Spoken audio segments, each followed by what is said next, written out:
Halo, selamat malam. Kembali lagi dengan saya dengan Kampret76. Oke. Malam ini saya akan mencari informasi atau memberikan sedikit informasi lah ya tentang destinasi pariwisata di Kota Semarang. Oke, kebetulan saya orang Semarang. Oke. Kalau kemarin saya membahas tentang destinasi di Bandung. Oke, sekarang saya akan membahas destinasi di Kota Semarang. Karena kenapa saya membahas destinasi pariwisata sedangkan pariwisata sedang goyang gara-gara Covid ya. Tapi saya percaya semoga aja Covid lekas beres, jadi perekonomian jadi lebih baik lagi, pariwisata tumbuh lagi ya kan, biar nggak kayak gini lagi. Oke, daripada banyak bicara saya langsung aja kita langsung ke videonya ya.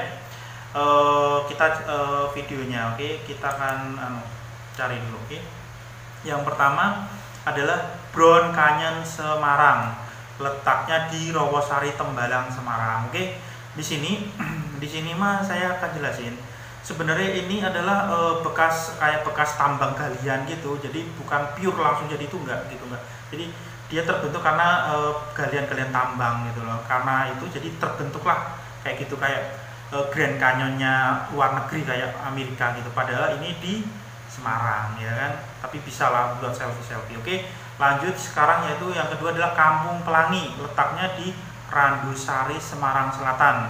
Oke, kalau dulu ini kampungnya itu nggak begini gitu kan, tapi karena kesadaran dari masyarakatnya jadilah kampung itu diperbaiki, dicat, dan akhirnya jadi kayak gini. Jadi sekarang jadi menarik, banyak pengunjung yang ke situ, banyak yang foto-foto ya kan, kayak di Surabaya juga ada ya kan, ya hampir sama lah gitu, tapi ini di Semarang. Oke, lanjut yang ketiga adalah wisata di Gua Kreo, letaknya di Kadri Gunung Pati, Kota Semarang. Gua Kreo itu bagus.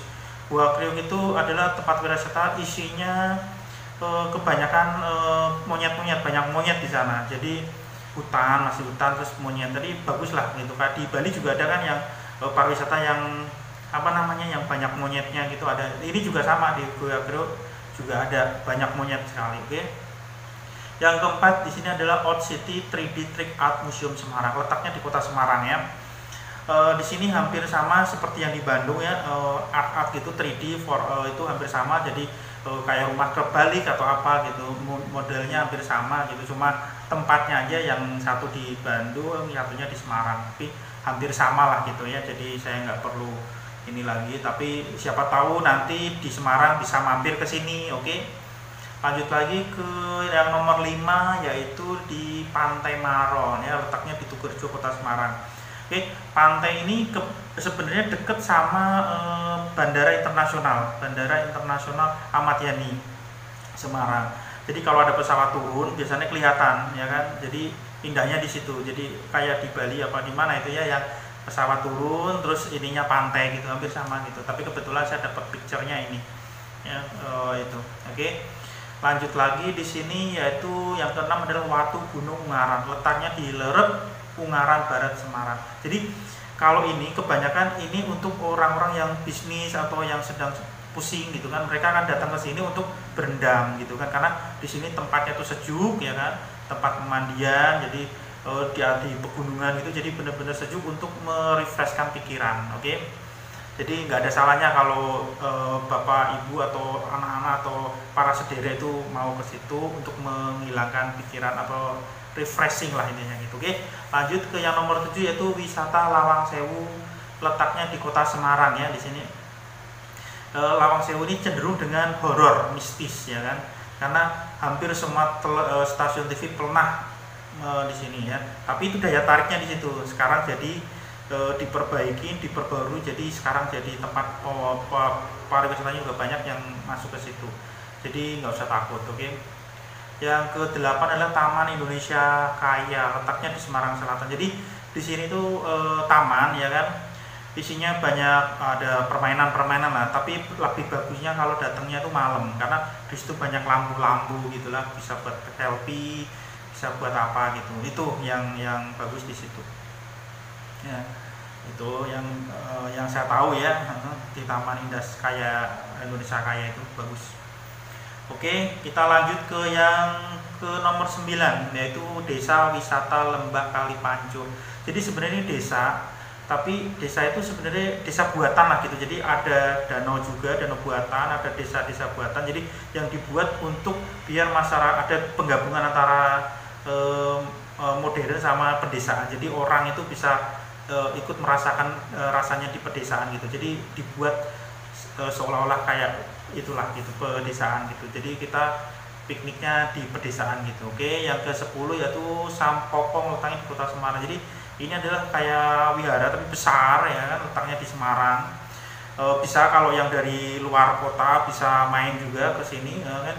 Bayarnya kalau tiketnya saya kurang begitu apa, kalau zaman dulu sekitar 10.000, tapi nggak tahu kalau sekarang, saya nggak paham itu ya kalau tiketnya. Tapi bagus nih, di sini panjang banget gitu kan. Ada sejarahnya gitu kan, awal mula pemimpin siapa namanya Sampokong itu datang ke Pulau Jawa itu ada ceritanya. Oke, yang 11 adalah Desa Wisata Kadir. Itu hampir sama dengan desa yang tadi, itu menawarkan pariwisata pedesaan. Jadi desa ini menerima wisatawan ya kan, baik itu asing atau lokal. Dia akan belajar di situ, ada seni tari, ada membatik, ada semuanya lah gitu. Jadi kita dididik untuk merasakan hidup di desa lah intinya kayak gitu. Oke. Kalau yang ke-12 Jungle Town Water Park, itu sebenarnya hampir sama lah, di kota-kota besar juga pasti punya sama. Sebenarnya banyak, nggak cuma saat ini doang, tapi banyak. Tapi saya ngambil contoh di ini, Jungle Town Water Park. Banyak sebenarnya kalau di Semarang, tapi saya kurang, yang saya ambil contoh satu aja ya kan. Bentuk permainannya gitu-gitu aja. Oke, letaknya di Manyaran, Semarang Barat ya. Bisa berkunjung ke situ.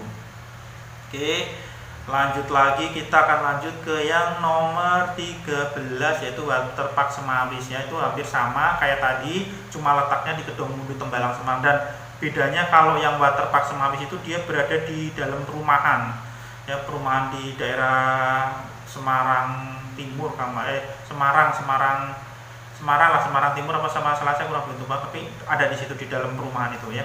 Itu yang saya ini bagus lah intinya. Jadi nggak cuma wisatawan luar lokal, tapi luar daerah juga sering ke situ. Oke.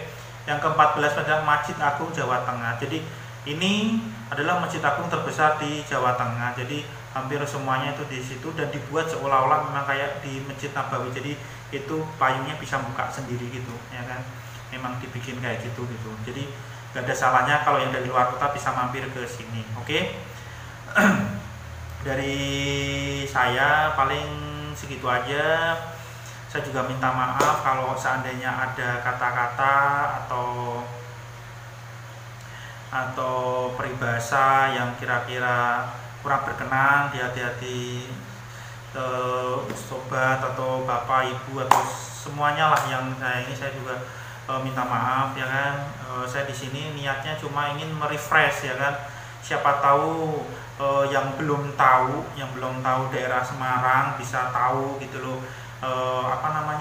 pariwisatanya gitu kan, yang ini ternyata di sini ada pariwisata ini. Sebenarnya pariwisata di Semarang itu banyak ya kan, cuma saya ambil contoh beberapa, ada 14 lah sebenarnya. Kalau dihitung ada sekitar 60-an, juga hampir sama kayak yang di Bandung kemarin, cuma bedanya sambil pilih-pilih aja gitu yang sekiranya sering dikunjungin gitu kan. Sebenarnya banyak, karena saya fokusnya di kota Semarang, karena kalau di luar kota Semarang tuh banyak, kayak ada di Gedong Songo, ada di Ambarawa, ada di itu banyak lah gitu. Oke, gitu aja. Nanti selanjutnya saya akan bahas yang pariwisata di daerah Ambarawa, Gedong Songo itu. Oke, dan saya juga terima kasih kepada situs-situs yang setelah saya ambil sumber-sumbernya, ada semua itunya, link-linknya juga saya terima kasih ya kan. Saya terima kasih, dan saya minta izin juga untuk ngupload foto-fotonya ya kan. Saya sudah ini. Oke. Dan jangan lupa ya, kalau mamane suka tolong di subscribe dan di like. Oke. Kalau perlu di share.